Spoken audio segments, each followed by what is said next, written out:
It's funny, I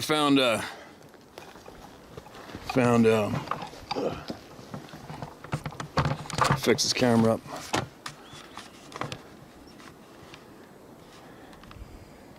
It's funny, in my travels I found one spot I've seen.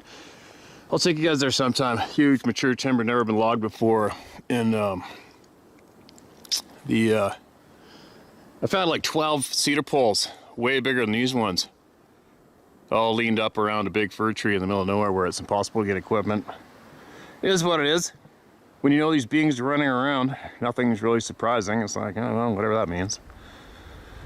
It is what it is, but I'm slowly making my way to bail over the edge and go straight down this mountain as I'm looking for something unrelated. But it's funny when I see something like this, and the direction of gravity is actually, well, let's take a look.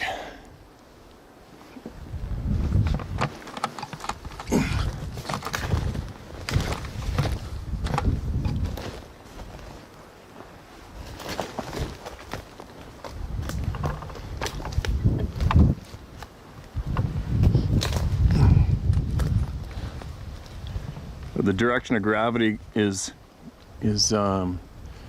I guess straight away from me, I would think. And the chance of all these trees falling and landing in the exact same one spot is kind of doesn't really fit with gravity, does it? And you can see where they're placed. Didn't even grow there. But anyways, whatever, it is what it is. A bunch of big trees stacked up. Normally I see these sort of things quite often. I'm not really overly concerned about it myself. But I thought since I was making a video right here, I would videotape that for those who are interested. So there you go. How'd that happen?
Well, see if I can make a bit of a nest here for a little bit and share a few emails.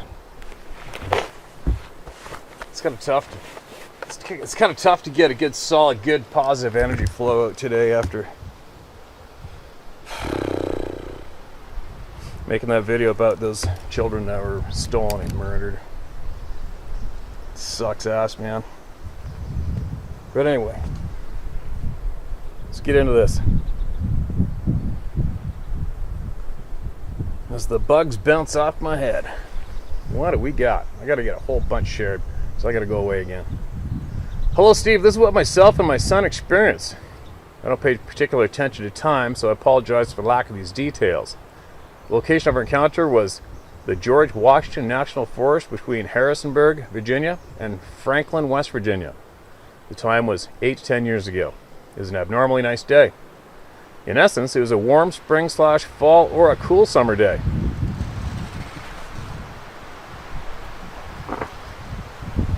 It's a little shitty out today. It's actually just snowing just up here a little bit ago this morning. I asked my son if he'd like to go camping for the night due to the favorable weather, just to get out. He agreed, so off we went. I've been trout fishing every Easter at this location for 20 years, so that was where we went. We arrived in the early afternoon. The parking was along the 2-lane rural highway.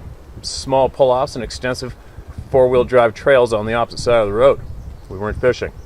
So I decided to take us to the less traveled side. We hiked in a ways until we found a good-looking location, a natural clearing not far from a small feeder creek. I'm not much for planning, so we really had no agenda other than being in nature. We started collecting a fire as it would be getting dark, and we liked to cook our hot dogs. Around then, we heard a whoop from the ridge a couple hundred yards off. We both heard it. I told my son it was probably Bigfoot. About 15 or 20 minutes later, it was getting into dusk, and we were losing the light. That's when shit got real. The ridge that we heard the whoop from drops into a snaking gully. Opposite of the ridge is a knob. From the top of the knob came some serious crashing. We both stopped and looked. I could see the trees getting thrashed about in a direct line to us. My son was nervous. I told him what I was seeing and tried to rationalize it. I could see no animal. I could hear no boulder clacking, but it was easy to see the trees moving against the skyline. When the thrashing got to the bottom of the hill, it made a 90-degree turn and soon went quiet. I told my son that we would have to deal with something and to build up the fire. It was dark now, but the fire was illuminating our little clearing. We started getting pebbles tossed at us. Or at least that makes sense to me based on what I recall. We noticed glowing red eyes from behind a small tree that grew up in the middle of the large bush at the edge of our clearing. I asked my son if he could see it also. He said he did. I put myself between the fire and what I was looking at. My son started walking toward it. I said, "Son, I wouldn't go over there if I were you," and told him to come near me and watch our back. This was 5 minutes or so of observing the red eyes. They picked up some pebbles and moved to about 25 feet from our visitor. I pitched pebbles at it.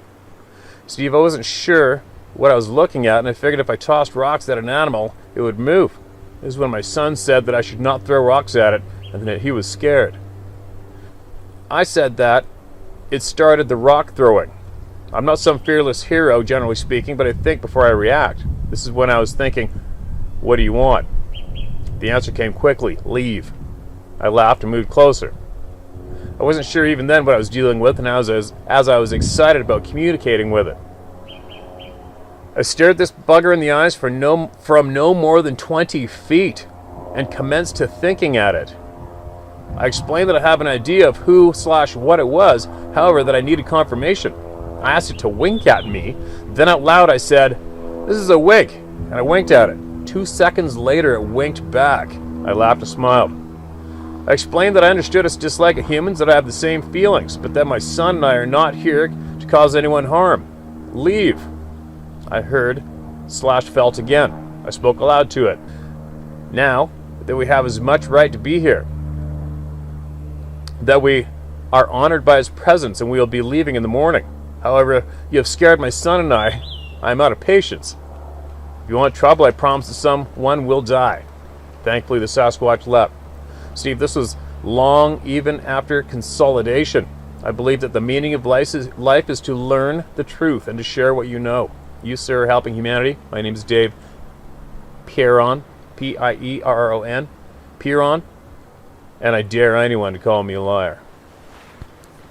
Dave, I'm definitely not going to call you a liar, but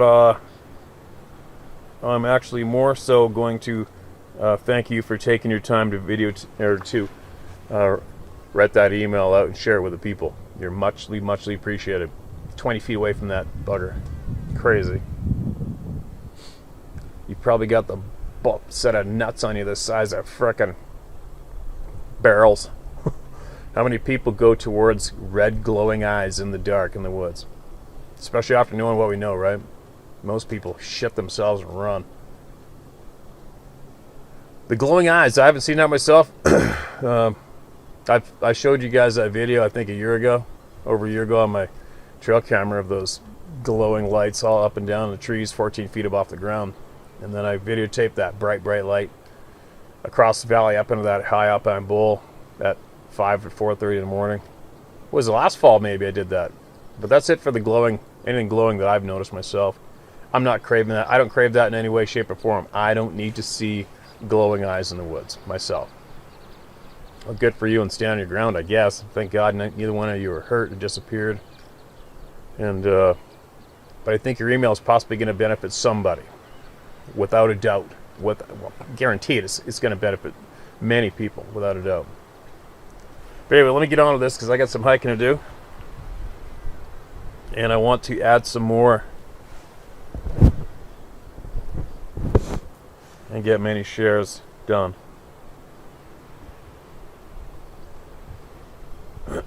Hi Steve, my name is Mark Wallace. I'm 50 and I live in the north of England. I'm an ex-policeman as I had to retire through being injured on duty.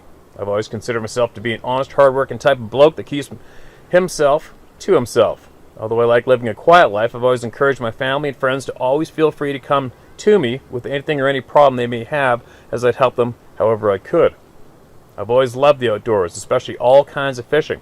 And although there isn't any hunting as such to do where I'm from, I used to go onto farms in my area and shoot rats and rabbits with my air rifle for the farmers as a bit of a free pest control. I can hear you laughing now. My air rifle is no doubt like a pea shooter compared to the firearms you use on a daily basis.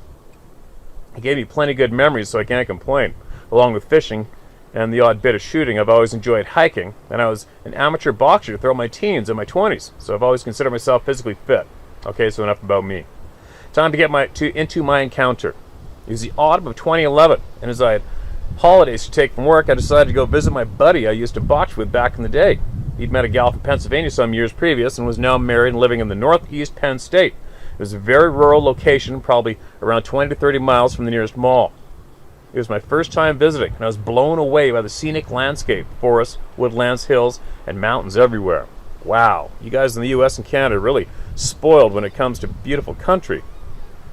My second day there, I decided to have a run first thing before breakfast around his land, which is around 15 acres of open grassland with the start of a dense forest at the bottom section of the perimeter.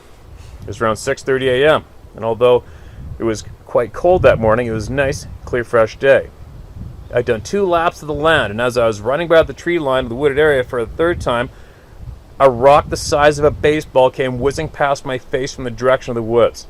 Apart from getting a real shock, I immediately felt anger, as this thing have hit me in the head. It would have probably killed me. My first and only thought was that it's the neighbor's young boys, as my buddy had told me he had neighbors either side of him around 2 miles away at each side. As I was so annoyed, I headed straight into the tree line, to the direction the rock came from, to confront the idiotic dickheads. I thought if they're just kids, at least I'll give them a good verbal thrashing. But if they were old enough, I'd probably be more inclined to punch whoever it was clean on the chin, as my adrenaline was pumping, and I don't take kindly to folk trying to cause me harm.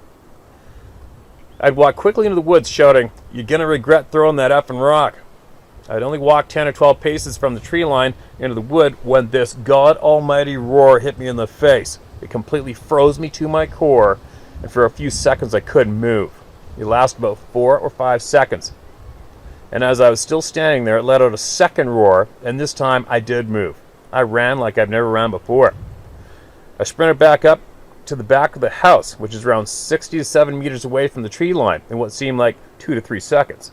Once I got there, I turned around to see if anything was or had been chasing me, as I knew that roar could not have been made by any man, and that it was probably a bear. I was horrified to see standing there in the tree line a huge, bulky, man-like being. I say man-like as it had the same basic physical features of a man, but this was definitely no man, as this thing was easily 8 to 9 feet tall and 4 feet wide. I'm guessing. I could easily work out these dimensions as its head was higher than the lowest tree branches, which I had seconds ago walked under, and they were way over my head. I'm 5'11", by the way. I couldn't make out facial features at that distance, but I could tell it was covered in brown hair. It was very similar to the color of the bark on the trees it was standing beside. As I scrambled to enter the back door of the house, I locked the door behind me and continued to stare at it through the glass pane in the door. I started pacing back and forth and also let out another roar. It had started pacing back and forth and also let out another roar, the whole time keeping its gaze firmly on me.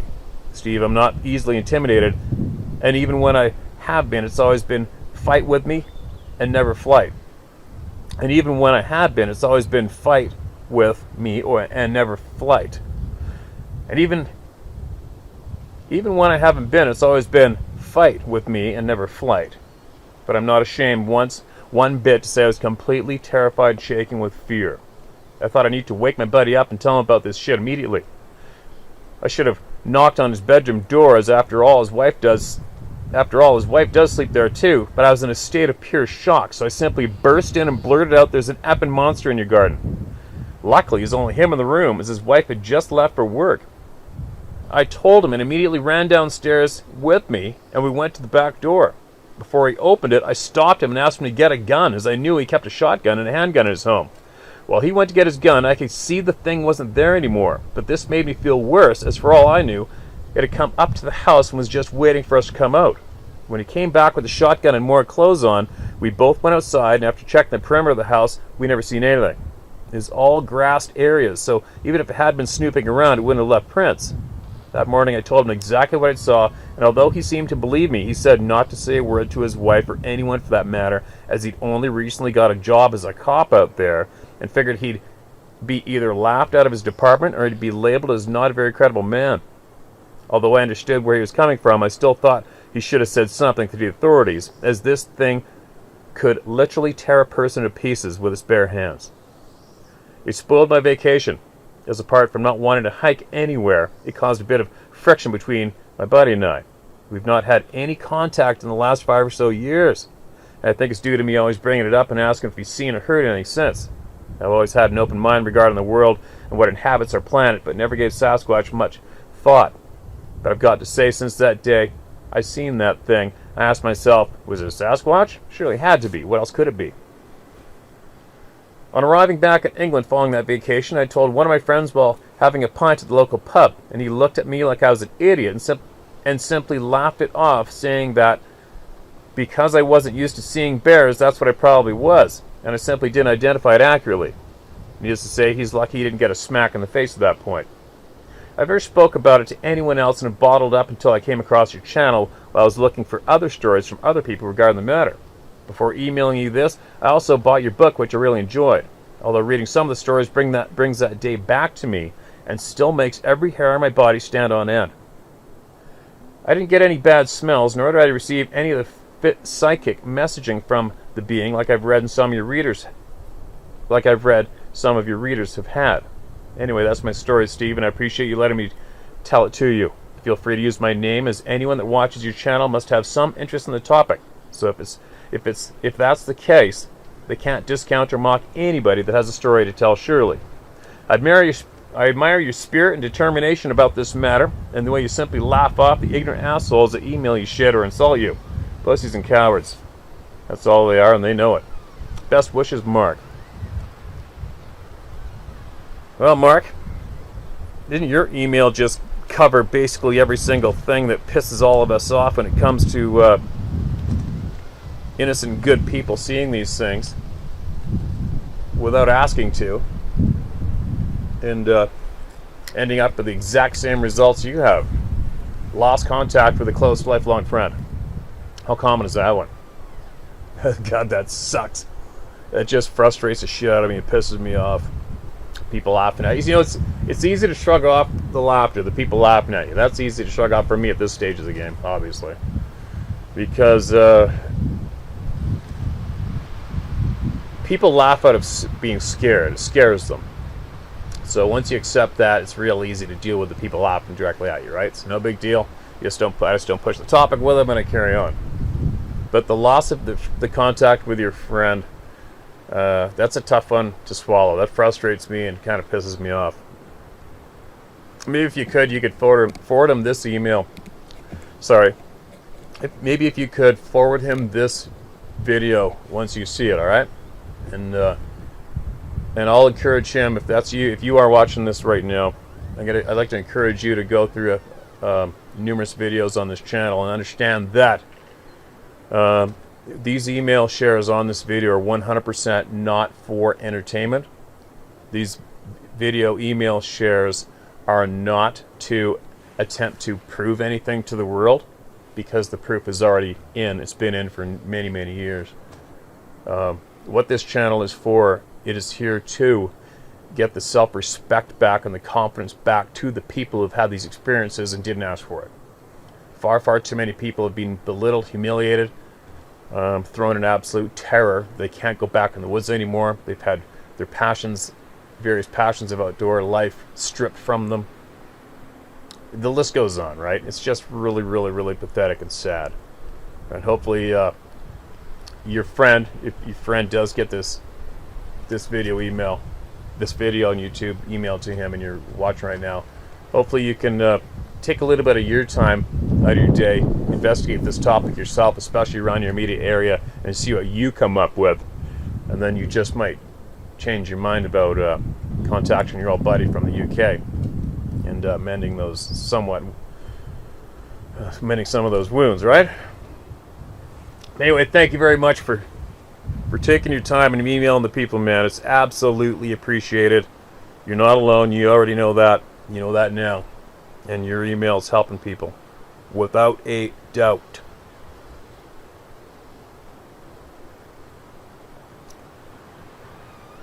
Okay.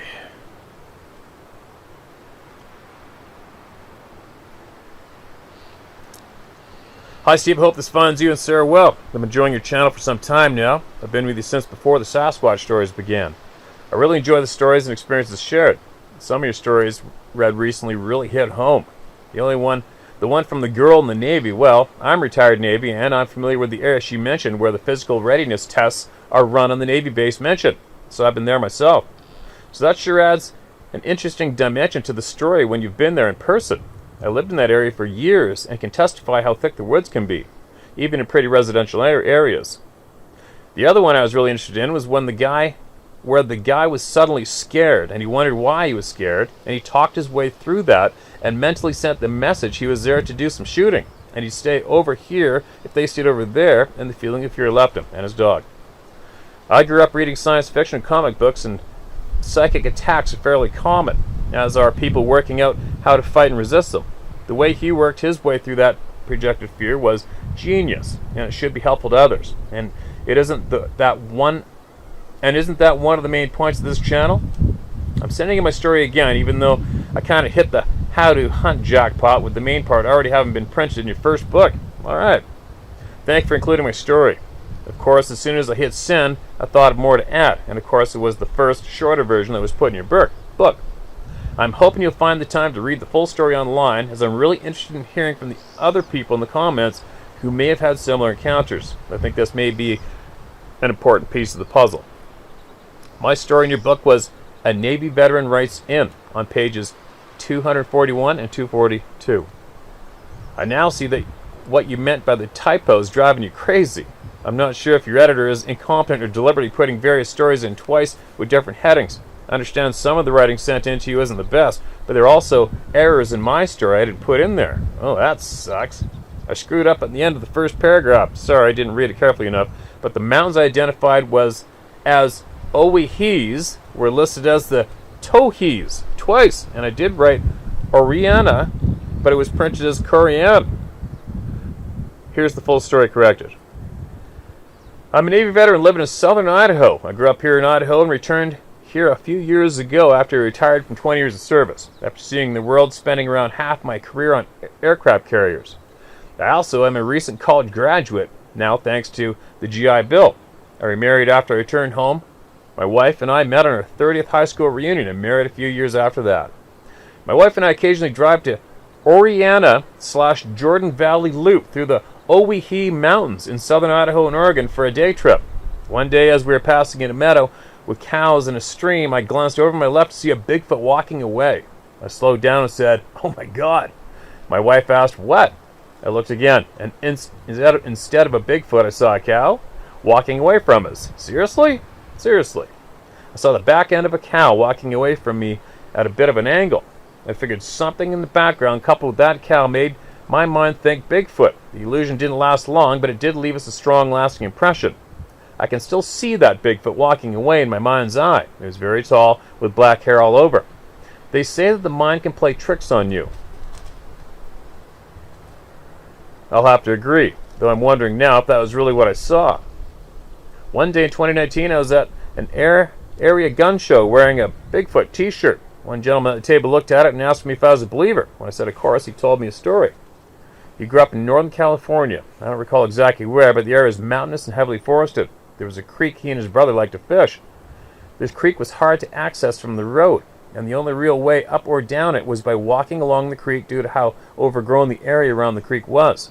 One day he and his brother fished up that creek to a waterfall about 15 to 20 feet tall, and while his brother was fishing, he decided to climb the waterfall to see what was upstream from there. He climbed up the waterfall, and as he peered over the top, he was surprised to see a huge, hairy figure nearby, about 15 yards away, squatted down on the shore of the creek taking a drink. As he looked at it, it looked up and saw him, and he clearly heard in his head the creature wonder, "How did you sneak up on me?" Then it stood up, about 8 feet or so of reddish-brown, hairy man-like creature, turned around and started walking away. The man blinked, and a deer was walking away. He blinked again, and it was the creature again. Holy shit. Which led me to wonder, was it really a cow I saw walking away from me that day, or in the Oahees? Thinking back on it, the Bigfoot I saw was black. The cow I saw was brown. How's that for weird? I guess I'll never know for sure what I saw that day. I was driving and past the point where I saw something all too fast. I only had time for one more look, and since my last glimpse was of a cow, I didn't think to stop or go back to see what I could see. I've been a believer for a long time, since I was a kid, but other than seeing that upper part of something tall, dark, and human-shaped duck behind a tree somewhere in the northern Idaho mountains when I was a kid, I've never seen one, which is okay with me. Seeing how some people get pretty freaked out and scared by the encounters, I don't know if that was a sighting either, but I could remember that pretty clearly too, about 40 so years later. I agree with your advice to listen to your intuition. It's served me well many times, especially riding motorcycles. Sometimes it's a quiet voice saying, "Here they come," and there a car comes right at me. More recently, I was pulling out onto a street in front of a store. A car was parked right behind me, and I couldn't see oncoming traffic from a nearby intersection. As I started to pull out, my inner voice said, "No." I immediately stopped, and a car went roaring by that would have T-boned me, but good. I'm very thankful for my intuition, and tend to regret it when I don't listen to it. On a possibly related note, when I was a teenager, I used to take my dad's bow fishing outfit to nearby Lake Lowell. I'd wade out into the Tules, large areas covered by waters, plants, and lily pads, some parts in relatively shallow areas, bow hunting carp. When I'd bring home, my dad liked to smoke, and I enjoyed time out on the lake alone with a bow and arrow. That ended one day when I was on the far side of the lake in the open of the Tules from shore, anyone or anything. Suddenly I knew I needed to leave. I don't know what spooked me or what would have happened had I stayed, but I do believe my intuition, and I wasn't going to argue with it. I saw nothing, but I cleared out quickly in high alert and never went back. So yeah, that sucks when you quit doing something you love to do for reasons you don't understand. But I did understand I needed to leave, now, and I did. I've always wondered what would happen if I ignored that feeling. I'll never know, but probably nothing good. I wonder if that's how people end up disappearing. They ignore the voice in their head, or maybe they don't even have that voice in the first place. Take care, Stephen. Thanks for standing up for us regular people and for the truth. I really appreciate that, and the stories and knowledge you share, and you give people a place they can tell the stories without ridicule. I recently asked a Facebook group how much it took for Matt Moneymaker to sell out and turn the subject of Sasquatch into a joke. It was hard to think of something more damaging to the credibility of the subject than the show Finding Bigfoot. You've been needed for a long time now. If you need any help editing your next book, I'd be glad to help. Sorry about Mr. Macaroni. Our animal friends take a piece of our hearts when they go, but they sure do leave some great memories. You're welcome to use my name. Sincerely yours, Lauren Neher. Neher. Lauren, I absolutely appreciate your email, man. Especially your words on the Sixth Sense. As We all do have that sixth sense, but like you say, sometimes I wonder how many people just don't. They're probably just running through this lifetime numb and dumb, right? Maybe they're the ones that give the full-time audience to reality TV. Who knows? I don't know. I guess reality TV needs an audience, right? But anyway, I gotta get my blood pumping. Before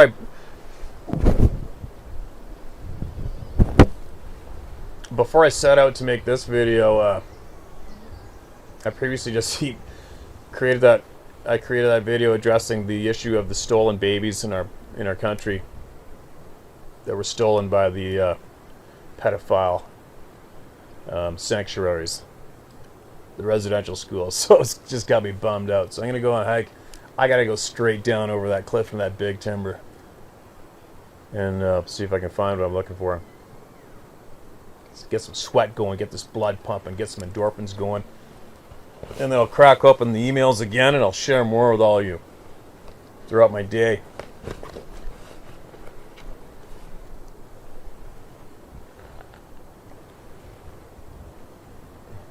Interesting tree stack here, isn't it?